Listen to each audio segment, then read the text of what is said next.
Naglalakad ako dito sa Barangay Maharlika, Taguig. Blue Mosque.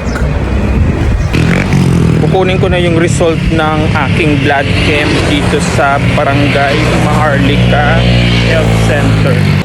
Nagpa-blood chem ako April 10. So balikan daw ngayon, Tuesday, April 15. Na-appreciate ko lang itong mga nagtataasan at nagagandahang mga puno dito sa Maharlika Village. A few moments later.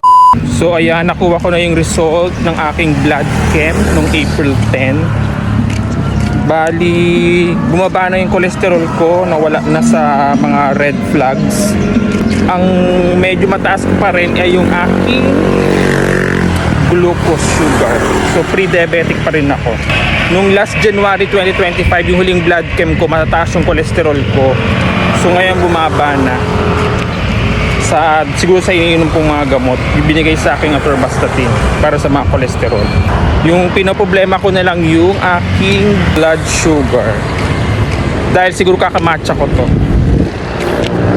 So, ayun lang. Lumos. A few moments later. Yan, nandito na ako sa bahay. Bali mamayang hapon or after lunch, pupunta naman ako ng aming health center para ipabasa ito sa doktor.